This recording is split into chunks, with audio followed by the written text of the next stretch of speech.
कथा को सुनता है उसकी सभी मनोकामनाएं पूरी होती हैं। घर में सुख समृद्धि बनी रहती है। बृहस्पतिवार को व्रत रखने से भगवान विष्णु, देव गुरु बृहस्पति और माँ लक्ष्मी की कृपा मिलती है। तो आइए भगवान श्री लक्ष्मी नारायण जी के चरणों का ध्यान करते हुए इस कथा को सुनते हैं।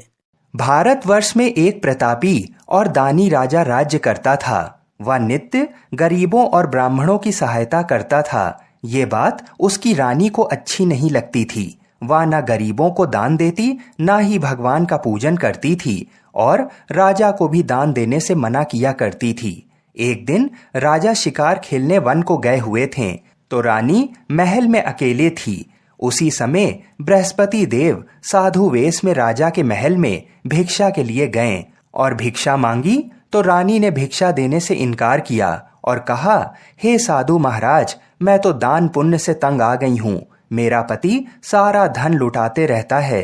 मेरी इच्छा है कि हमारा सारा धन नष्ट हो जाए, फिर ना रहेगा बांस ना बजेगी बांसुरी। साधु ने कहा, देवी तुम तो बड़ी विचित्र हो। धन संतान तो सभी चाहते हैं, पुत्र और लक्ष्मी तो पापी के घर में भी होने चाहिए। यदि तुम्हारे पास अधिक धन है तो भूखों को भोजन दो, प्यासों के लिए प्याऊ लगवाओ, मुसाफिरों के लिए धर्मशालाएं खुलवाओ। तो जो निर्धन अपनी कुंवारी कन्याओं का विवाह नहीं कर सकते हैं, उनका विवाह करा दो। ऐसे और कई काम हैं जिनको करने से तुम्हारा यश लोक परलोक में फैलेगा। परंतु रानी पर उपदेश का कोई भी प्रभाव ना पड़ा। वह बोली, महाराज आप मुझे कुछ ना समझाइए। मैं ऐसा धन नहीं चाहती जो हर जगह बांटती फिरूं। साधु ने उत्तर दिया, यदि तुम्हारी ऐसी इच्छा है तो तथास्तु। तुम ऐसा करना कि बृहस्पतिवार को घर लीप कर पीली मिट्टी से अपना सिर धोकर स्नान करना, भट्टी चढ़ाकर कपड़े धोना। ऐसा करने से आपका सारा धन नष्ट हो जाएगा। इतना कहकर वह साधु महाराज वहां से चल दिए। साधु के अनुसार कही बातों को पूरा करते हुए रानी को केवल 3 बृहस्पतिवार ही बीते थे कि समस्त धन संपत्ति नष्ट हो गई। भोजन के लिए राजा का परिवार तरसने लगा। तब एक दिन राजा ने रानी से बोला कि हे रानी, तुम यहीं रहो, मैं दूसरे देश को जाता हूँ, क्योंकि यहाँ पर सभी लोग मुझे जानते हैं, इसलिए मैं कोई छोटा कार्य नहीं कर सकता। ऐसा कहकर राजा परदेश चला गया। वहां वह जंगल से लकड़ी काट कर लाता और शहर में बेचता। इस तरह वह अपना जीवन व्यतीत करने लगा। इधर राजा के परदेश जाते ही रानी और दासी दुखी रहने लगे। एक बार जब रानी और दासी को 7 दिन तक बिना भोजन के रहना पड़ा, तो रानी ने अपनी दासी से कहा, हे दासी, पास ही के नगर में मेरी बहन रहती है, वह बड़ी धनवान है। तू उसके पास जा और कुछ ले आ, ताकि थोड़ी बहुत गुजर बसर हो जाए। दासी रानी के बहन के पास गई। उस दिन गुरुवार था और रानी की बहन उस समय बृहस्पतिवार व्रत की कथा सुन रही थी। दासी ने रानी की बहन को अपनी रानी का संदेश दिया, लेकिन रानी की बड़ी बहन ने कोई उत्तर नहीं दिया। जब दासी को रानी की बहन से कोई उत्तर नहीं मिला, तो वह बहुत दुखी हुई और उसे क्रोध भी आया। दासी ने वापस आकर रानी को सारी बात बता दी। ये सुनकर रानी ने अपने भाग्य को कोसा। उधर रानी की बहन ने सोचा कि मेरी बहन की दासी आई थी, परंतु मैं उससे नहीं बोली, इससे वह बहुत दुखी हुई होगी। कथा सुनकर और पूजन समाप्त करके वह अपनी बहन के घर आई और कहने लगी, हे बहन, मैं बृहस्पतिवार का व्रत कर रही थी। तुम्हारी दासी मेरे घर आई थी, परंतु जब तक कथा होती तब तक ना तो उठते हैं और ना ही बोलते हैं, इसलिए मैं कुछ नहीं बोली। कहो दासी क्यों आई थी? रानी बोली, बहन तुमसे क्या छुपाऊं, हमारे घर में खाने तक को अनाज नहीं था। ऐसा कहते कहते रानी की आंखें भर आईं। उसने दासी समेत पिछले 7 दिनों से भूखे रहने तक की बात अपनी बहन को विस्तार पूर्वक सुना दी। रानी की बहन बोली, देखो बहन, भगवान बृहस्पति देव सबकी मनोकामनाओं को पूर्ण करते हैं। देखो, शायद तुम्हारे घर में अनाज रखा हो। पहले तो रानी को विश्वास नहीं हुआ, पर बहन के आग्रह करने पर उसने अपनी दासी को अंदर भेजा, तो उसे सचमुच अनाज से भरा एक घड़ा मिल गया। ये देखकर दासी को बड़ी हैरानी हुई। दासी रानी से कहने लगी, हे रानी, जब हमको भोजन नहीं मिलता तो हम व्रत ही तो करते हैं, इसलिए क्यों ना इनसे व्रत और कथा की विधि पूछ ली जाए ताकि हम भी व्रत कर सकें। तब रानी ने अपनी बहन से बृहस्पतिवार व्रत के बारे में पूछा। उसकी बहन ने बताया, बृहस्पतिवार के व्रत में चने की दाल और मुनक्का से भगवान विष्णु का केले की जड़ में पूजन करें तथा दीपक जलाएं, व्रत कथा सुने और पीला भोजन ही करें। इससे बृहस्पति देव प्रसन्न होते हैं। व्रत और पूजन विधि बताकर रानी की बहन अपने घर को लौट गई। 7 दिन के बाद जब गुरुवार आया तो रानी और दासी ने व्रत रखा। घुड़साल में जाकर चना और गुड़ लेकर आई, फिर उससे केले की जड़ तथा विष्णु भगवान का पूजन किया। अब पीला भोजन कहाँ से आए, इस बात को लेकर दोनों बहुत दुखी थीं। चूंकि उन्होंने व्रत रखा था इसलिए बृहस्पति देव उनसे प्रसन्न थे, इसलिए वे एक साधारण व्यक्ति का रूप धरकर 2 थालों में सुंदर पीला भोजन दासी को दे गए। भोजन पाकर दासी प्रसन्न हुई और फिर रानी के साथ मिलकर भोजन को ग्रहण किया। उसके बाद वे सभी गुरुवार को व्रत और पूजन करने लगीं। बृहस्पति देव भगवान की कृपा से उनके पास फिर से धन संपत्ति आ गई, परंतु रानी फिर से पहले की तरह आलस्य करने लगी। तब दासी बोली, देखो रानी, तुम पहले भी इस प्रकार आलस्य करती थी, तुम्हें धन रखने में कष्ट होता था, इस कारण सभी धन नष्ट हो गया, और अब जब भगवान बृहस्पति देव की कृपा से धन मिला है तो तुम्हें फिर से आलस्य होता है। रानी को समझाते हुए दासी कहती है कि बड़ी मुसीबतों के बाद हमने ये धन पाया है, इसलिए हमें दान पुण्य करना चाहिए, भूखे मनुष्यों को भोजन कराना चाहिए और धन को शुभ कार्यों में खर्च करना चाहिए, जिससे तुम्हारे कुल का यश बढ़ेगा, स्वर्ग की प्राप्ति होगी और पितृ प्रसन्न होंगे। दासी की बात मानकर रानी अपना धन शुभ कार्यों में खर्च करने लगी, जिससे पूरे नगर में उसका यश फैलने लगा। बृहस्पतिवार व्रत कथा के बाद श्रद्धा के साथ आरती की जानी चाहिए। इसके बाद प्रसाद बांटकर उसे ग्रहण करना चाहिए। एक दिन राजा दुखी होकर जंगल में एक पेड़ के नीचे आसन जमाकर बैठ गया। वह अपनी दशा को याद करके व्याकुल होने लगा। बृहस्पतिवार का दिन था। एकाएक उसने देखा कि निर्जन वन में एक साधु प्रकट हुए। वह साधु वेश में स्वयं बृहस्पति देवता थे। लकड़हारे के सामने जाकर बोले, हे लकड़हारे, इस सुनसान जंगल में तू चिंता मग्न क्यों बैठा है? लकड़हारे ने दोनों हाथ जोड़कर प्रणाम किया और उत्तर दिया, महात्मा जी, आप सब कुछ जानते हैं, मैं क्या कहूँ। ये कहकर रोने लगा और साधु को अपनी आत्मकथा सुनाई। महात्मा जी ने कहा, तुम्हारी स्त्री ने बृहस्पति के दिन बृहस्पति भगवान का निरादर किया है, जिसके कारण रुष्ट होकर उन्होंने तुम्हारी ये दशा कर दी है। अब तुम चिंता को दूर करके मेरे कहने पर चलो तो तुम्हारे सब कष्ट दूर हो जाएंगे और भगवान पहले से भी अधिक संपत्ति तुम्हें देंगे। तुम बृहस्पति के दिन कथा किया करो। 2 पैसे के चने मुनक्का लाकर उसका प्रसाद बनाओ और शुद्ध जल से लोटे में शक्कर मिलाकर अमृत तैयार करो। कथा के पश्चात अपने सारे परिवार और सुनने वाले प्रेमियों में अमृत व प्रसाद बांटकर आप भी ग्रहण करो। ऐसा करने से भगवान तुम्हारी सब मनोकामनाएं पूरी करेंगे। साधु के ऐसे वचन सुनकर लकड़हारा बोला, हे प्रभु, मुझे लकड़ी बेचकर इतना पैसा नहीं मिलता जिससे भोजन के उपरांत कुछ बचा सकूं। मैंने रात्रि में अपनी स्त्री को व्याकुल देखा है। मेरे पास कुछ भी नहीं जिससे मैं उसकी खबर मंगा सकूं। साधु ने कहा, हे लकड़हारे, तुम किसी बात की चिंता मत करो। बृहस्पति के दिन तुम रोजाना की तरह लकड़ियां लेकर शहर को जाओ। तुमको रोज से दुगना धन प्राप्त होगा, जिससे तुम भली भांति भोजन कर लोगे तथा बृहस्पति देव की पूजा का सामान भी आ जाएगा। इतना कहकर साधु अंतर ध्यान हो गए।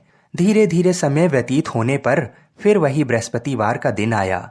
लकड़हारा जंगल से लकड़ी काटकर किसी शहर में बेचने गया। उसे उस दिन और दिन से अधिक पैसा मिला।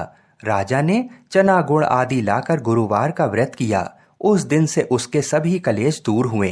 परंतु जब दोबारा गुरुवार का दिन आया तो बृहस्पतिवार का व्रत करना भूल गया। इस कारण बृहस्पति भगवान नाराज हो गए। उस दिन उस नगर के राजा ने विशाल यज्ञ का आयोजन किया तथा शहर में ये घोषणा करा दी कि कोई भी मनुष्य अपने घर में भोजन ना बनावे, ना आग जलावे, समस्त जनता मेरे यहाँ भोजन करने आए। इस आज्ञा को जो नहीं मानेगा उसे फांसी की सजा दी जाएगी। इस तरह की घोषणा संपूर्ण नगर में करवा दी गई। राजा की आज्ञा अनुसार शहर के सभी लोग भोजन करने गए, लेकिन लकड़हारा कुछ देर से पहुंचा, इसलिए राजा उसको अपने साथ घर लिवा ले गए और वहां ले जाकर भोजन करा रहे थे तो रानी की दृष्टि उस खूंटी पर पड़ी जिस पर उसका हार लटका हुआ था। वह वहां पर दिखाई नहीं दिया। रानी ने निश्चय किया कि मेरा हार इस मनुष्य ने चुरा लिया है। उसी समय सिपाहियों को बुलाकर उसको कारागार में डलवा दिया। जब लकड़हारा कारागार में पड़ गया और बहुत दुखी होकर विचार करने लगा कि ना जाने कौन से पूर्व जन्म के कर्म से मुझे ये दुख प्राप्त हुआ है, और उसी साधु को याद करने लगा जो कि जंगल में मिला था। उसी समय तत्काल बृहस्पति देव साधु के रूप में प्रकट हुए और उसकी दशा को देखकर कहने लगे, अरे मूर्ख, तूने बृहस्पति देव की कथा नहीं करी, इस कारण तुझे दुख प्राप्त हुआ है। अब चिंता मत कर, बृहस्पतिवार के दिन कारागार के दरवाजे पर 4 पैसे पड़े मिलेंगे, उनसे तू बृहस्पति देव की पूजा करना, तेरे सभी कष्ट दूर हो जाएंगे। बृहस्पति के दिन उसे 4 पैसे मिले। लकड़हारे ने कथा कही। उसी रात्रि को बृहस्पति देव ने उस नगर के राजा को स्वप्न में कहा, हे राजा, तूने जिस आदमी को कारागार में बंद कर दिया है वह निर्दोष है, वह राजा है, उसे छोड़ देना। रानी का हार उस खूंटी पर लटका है। अगर तू ऐसा नहीं करेगा तो मैं तेरे राज्य को नष्ट कर दूंगा। इस तरह रात्रि के स्वप्न को देखकर राजा प्रातः काल उठा और खूंटी पर हार देखकर लकड़हारे को बुलाकर क्षमा मांगी तथा लकड़हारे को योग्य सुंदर वस्त्र आभूषण देकर विदा कर दिया। बृहस्पति देव की आज्ञा अनुसार लकड़हारा अपने नगर को चल दिया। राजा जब अपने नगर के निकट पहुंचा तो उसे बड़ा आश्चर्य हुआ। नगर में पहले से अधिक बाग, तालाब, कुएं तथा बहुत सी धर्मशाला, मंदिर आदि बन गए थे। राजा ने पूछा कि ये किसका बाग है और धर्मशाला किसकी है। तब नगर के सब लोग कहने लगे, ये सब रानी और बांदी के हैं। तो राजा को आश्चर्य हुआ और गुस्सा भी आया। जब रानी ने ये खबर सुनी कि राजा आ रहे हैं तो उन्होंने दासी से कहा, हे दासी, देख राजा हमको कितनी बुरी हालत में छोड़ गए थे। हमारी ऐसी हालत देखकर वह लौट ना जाएं, इसलिए तू दरवाजे पर खड़ी हो जा। आज्ञा अनुसार दासी दरवाजे पर खड़ी हो गई। राजा आए तो उन्हें अपने साथ ले गई। तब राजा ने क्रोध करके अपनी रानी से पूछा कि ये धन तुम्हें कैसे प्राप्त हुआ। तब उन्होंने कहा कि हमें ये सब धन बृहस्पति देव के इस व्रत के प्रभाव से प्राप्त हुआ है। राजा ने निश्चय किया कि 7 रोज बाद तो सभी बृहस्पति देव का पूजन करते हैं, परंतु मैं प्रतिदिन दिन में 3 बार कहानी तथा रोज व्रत किया करूंगा। अब हर समय राजा के दुपट्टे में चने की दाल बंधी रहती तथा दिन में 3 बार कहानी कहता। एक रोज राजा ने विचार किया कि चलो अपनी बहन के यहाँ हो आएं। इस तरह निश्चय कर राजा घोड़े पर सवार हो अपनी बहन के यहाँ को चला गया। मार्ग में उसने देखा कि कुछ आदमी एक मुर्दे को लेकर जा रहे हैं। उन्हें रोककर राजा कहने लगे, अरे भाइयों, मेरी बृहस्पति देव की कथा सुन लो। वे बोले, लो, हमारा तो आदमी मर गया है, इसको अपनी कथा की पड़ी है। परंतु कुछ आदमी बोले, अच्छा कहो, हम तुम्हारी कथा भी सुनेंगे। राजा ने दाल निकाली और जब कथा आधी हुई थी कि मुर्दा हिलने लगा, और जब कथा समाप्त हो गई तो राम राम करके मनुष्य उठकर खड़ा हो गया। आगे मार्ग में उसे एक किसान खेत में हल चलाता मिला। राजा ने उसे देख और उससे बोला, अरे भैया, तुम मेरी बृहस्पतिवार की कथा सुन लो। किसान बोला, जब तक मैं तेरी कथा सुनूंगा तब तक 4 हरैया खेत जोत लूंगा। जा अपनी कथा किसी और को सुनाना। इस तरह राजा आगे चलने लगा। राजा के हटते ही बैल पछाड़ खाकर गिर गए तथा किसान के पेट में बड़ी जोर का दर्द होने लगा। उस समय उसकी माँ रोटी लेकर आई। उसने जब ये देखा तो अपने पुत्र से सब हाल पूछा और बेटे ने सभी हाल कह दिया। तो बुढ़िया दौड़ी दौड़ी उस घुड़सवार के पास गई और उससे बोली कि मैं तेरी कथा सुनूंगी, तू अपनी कथा मेरे खेत पर चलकर ही कहना। राजा ने बुढ़िया के खेत में जाकर कथा कही, जिसके सुनते ही वह बैल उठ खड़े हुए तथा किसान के पेट का दर्द भी बंद हो गया। राजा अपनी बहन के घर पहुंच गया। बहन ने भाई की खूब मेहमानी की। दूसरे रोज प्रातःकाल राजा जागा तो वह देखने लगा कि सब लोग भोजन कर रहे हैं। राजा ने अपनी बहन से कहा, ऐसा कोई मनुष्य है जिसने भोजन नहीं किया हो? मेरी बृहस्पतिवार की कथा सुन ले। बहन बोली, हे भैया, ये देश ऐसा ही है कि पहले यहाँ लोग भोजन करते हैं, बाद में अन्य काम करते हैं। अगर कोई पड़ोस में हो तो देख आओ। वह ऐसा कहकर देखने चली गई, परंतु उसे कोई ऐसा व्यक्ति नहीं मिला जिसने भोजन ना किया हो। अतः वह एक कुम्हार के घर गई जिसका लड़का बीमार था। उसे मालूम हुआ कि उनके यहाँ 3 रोज से किसी ने भोजन नहीं किया है।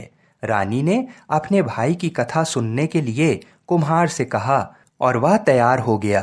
राजा ने जाकर बृहस्पतिवार की कथा कही, जिसको सुनकर उसका लड़का ठीक हो गया। अब तो राजा की प्रशंसा होने लगी। एक रोज राजा ने अपनी बहन से कहा कि हे बहन, हम अपने घर को जाएंगे, तुम भी तैयार हो जाओ। राजा की बहन ने अपनी सास से कहा। सास ने कहा, हाँ चली जाओ, परंतु अपने लड़के को मत ले जाना, क्योंकि तेरे भाई की कोई औलाद नहीं है। बहन ने अपने भैया से कहा, हे भैया, मैं तो चलूंगी, पर कोई बालक नहीं आएगा। राजा बोला, जब कोई बालक नहीं चलेगा तब तुम ही क्या करोगी? बड़े दुखी मन से राजा अपने नगर को लौट आया।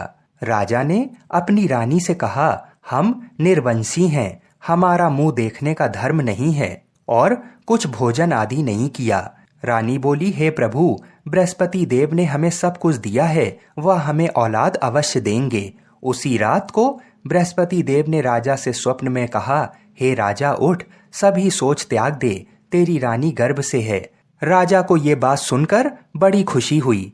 9वें महीने में रानी के गर्भ से एक सुंदर पुत्र पैदा हुआ। तब राजा बोला, हे रानी, स्त्री बिना भोजन के रह सकती है, पर बिना कहे नहीं रह सकती। जब मेरी बहन आवे तो तुम उससे कुछ कहना मत। रानी ने सुनकर हाँ कर दिया। जब राजा की बहन ने ये शुभ समाचार सुना तो वह बहुत खुश हुई तथा बधाई लेकर अपने भाई के यहाँ आई। तभी रानी ने कहा, घोड़ा चढ़कर तो नहीं आई, गधा चढ़ी आई। राजा की बहन बोली, भाभी, मैं इस प्रकार ना कहती तो तुम्हें औलाद कैसे मिलती? बृहस्पति देव ऐसे ही हैं, जैसे जिसके मन में कामनाएं हैं सभी को पूर्ण करते हैं। जो सद्भावना पूर्वक बृहस्पतिवार का व्रत करता है एवं कथा पढ़ता है अथवा सुनता है, दूसरों को सुनाता है, बृहस्पति देव उसकी सभी मनोकामना पूर्ण करते हैं। भगवान बृहस्पति देव उसकी सदैव रक्षा करते हैं। संसार में जो मनुष्य सद्भावना से भगवान जी का पूजन व्रत सच्चे हृदय से करते हैं तो उनकी सभी मनोकामनाएं पूर्ण करते हैं। जैसी सच्ची भावना से रानी और राजा ने उनकी कथा का गुणगान किया तो उनकी सभी इच्छाएं बृहस्पति देव जी ने पूरी की। इसलिए पूर्ण कथा सुनने के बाद प्रसाद लेकर जाना चाहिए। हृदय से उसका मनन करते हुए जयकारा बोलना चाहिए। बोलो बृहस्पति देव की जय। बोलिए श्री लक्ष्मी नारायण भगवान की जय। बोलिए भगवान विष्णु की जय। बोलिए श्री राधा कृष्ण भगवान की जय। बोलिए श्री तुलसी शालिग्राम की जय। जय जय श्री राधे। आइए अब मनोकामनाओं को पूरी करने वाली बृहस्पति देव जी की कथा को सुनते हैं। प्राचीन काल में एक ब्राह्मण रहता था। वह बहुत निर्धन था। उसके कोई संतान नहीं थी। उसकी स्त्री बहुत मलिनता के साथ रहती थी। वह ना तो स्नान करती, ना किसी देवता का पूजन करती थी। इससे ब्राह्मण देवता बड़े दुखी थे। बेचारे बहुत कुछ कहते थे, किंतु उसका कुछ परिणाम नहीं निकलता था। भगवान की कृपा से ब्राह्मण की स्त्री के कन्या रूपी रत्न पैदा हुआ। कन्या बड़ी होने पर प्रातः स्नान करके विष्णु भगवान का जाप व बृहस्पतिवार का व्रत करने लगी। अपने पूजन पाठ को समाप्त करके विद्यालय जाती तो अपनी मुट्ठी में जौ भर कर ले जाती और पाठशाला के मार्ग में डालती जाती। जब वह पाठशाला से लौटती तो ये जौ स्वर्ण के हो जाते थे और वह लौटते समय उनको बीनकर घर ले जाती थी। एक दिन वह बालिका सूप में उस सोने के जौ को फटक कर साफ कर रही थी कि उसके पिता ने ये करते हुए देख लिया और कहा, बेटी, सोने के जौ के लिए सोने का सूप होना चाहिए। दूसरे दिन बृहस्पतिवार था। इस कन्या ने बृहस्पतिवार का व्रत रखा और बृहस्पति देव से प्रार्थना करके कहा, मैंने आपकी पूजा सच्चे मन से की हो तो मेरे लिए सोने का सूप दे दो। बृहस्पति देव ने उसकी प्रार्थना स्वीकार कर ली। रोजाना की तरह वह कन्या जौ फैलाती हुई जाने लगी। जब लौटकर जौ बीन रही थी तो बृहस्पति देव की कृपा से सोने का सूप मिला। उसे वह घर ले आई और उसमें जौ साफ करने लगी, परंतु उसकी माँ का वही ढंग रहा। एक दिन की बात है, वह कन्या सोने के सूप में जौ साफ कर रही थी। उस समय उस शहर का राजपुत्र वहां से होकर निकला। इस कन्या के रूप और कार्य को देखकर मोहित हो गया तथा अपने घर आकर भोजन तथा जल त्याग कर उदास होकर लेट गया।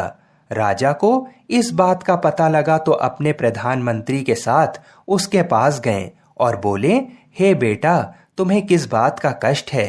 किसी ने अपमान किया है अथवा और कारण हो सो कहो, मैं वही कार्य करूंगा जिससे तुम्हें प्रसन्नता हो। अपने पिता की राजकुमार ने बातें सुनी तो वह बोला, मुझे आपकी कृपा से किसी बात का दुख और कष्ट नहीं है। किसी ने मेरा अपमान नहीं किया है, परंतु मैं उस लड़की से विवाह करना चाहता हूँ जो सोने के सूप में जौ साफ कर रही थी। ये सुनकर राजा आश्चर्य में पड़ गए और बोले, बेटा, इस तरह की कन्या का पता तुम ही लगाओ, मैं उसके साथ तुम्हारा विवाह अवश्य ही करवा दूंगा। राजकुमार ने उस लड़की के घर का पता बतलाया। तब मंत्री उस लड़की के घर गए और ब्राह्मण देवता को सभी हाल बताया। ब्राह्मण देवता राजकुमार के साथ अपनी कन्या का विवाह करने के लिए तैयार हो गए तथा विधि विधान के अनुसार ब्राह्मण की कन्या का विवाह राजकुमार के साथ हो गया। कन्या के घर से जाते ही पहले की भांति उस ब्राह्मण देवता के घर में गरीबी का निवास हो गया। अब भोजन के लिए भी अन्न बड़ी मुश्किल से मिलता था। एक दिन दुखी होकर ब्राह्मण देवता अपनी पुत्री के पास गए। तब बेटी ने पिता की दुखी अवस्था को देखा और अपनी माँ का हाल पूछा। तब ब्राह्मण ने पूरा हाल बता दिया। कन्या ने बहुत सा धन देकर अपने पिता को अपने घर से विदा कर दिया। इस तरह ब्राह्मण का कुछ समय सुखपूर्वक व्यतीत हुआ। कुछ दिन बाद वह फिर वही हाल का हो गया। ब्राह्मण फिर अपनी कन्या के यहाँ गया और सारा हाल कहा तो लड़की बोली, हे पिताजी, आप माता को यहाँ लिवा लाओ, मैं उसे विधि बता दूंगी जिससे गरीबी दूर हो जाए। वह ब्राह्मण देवता अपनी स्त्री को साथ लेकर पहुंचे तो अपनी माँ को वह लड़की समझाने लगी, हे माँ, तुम प्रातः काल प्रथम स्नान आदि करके विष्णु भगवान का पूजन करो तो तुम्हारी सब दरिद्रता दूर हो जाएगी। परंतु उसकी माँ ने एक भी बात नहीं मानी और प्रातः काल उठकर अपनी पुत्री के बच्चों की जूठन को खा लिया। इससे उसकी पुत्री को भी बहुत क्रोध आया और एक रात को कोठरी से सभी सामान निकाल दिया और अपनी माँ को उसमें बंद कर दिया। प्रातःकाल उसे निकाला तथा स्नान आदि करा के पाठ करवाया तो उसकी माँ की बुद्धि ठीक हो गई और फिर प्रत्येक बृहस्पतिवार को व्रत रखने लगी। इस व्रत के प्रभाव से उसके माँ बाप बहुत ही धनवान और पुत्रवान हो गए और बृहस्पति जी के प्रभाव से इस लोक के सुख भोग कर स्वर्ग को प्राप्त हुए। आप सभी लोग बड़ी ही श्रद्धा और प्रेम से बोलिए विष्णु भगवान की जय। हम ऐसी मंगल कामना करते हैं कि भगवान श्री लक्ष्मी नारायण जी और बृहस्पति देव जी तथा भगवान शिव और माता पार्वती हम सभी की मनोकामनाओं को अवश्य ही पूर्ण करें।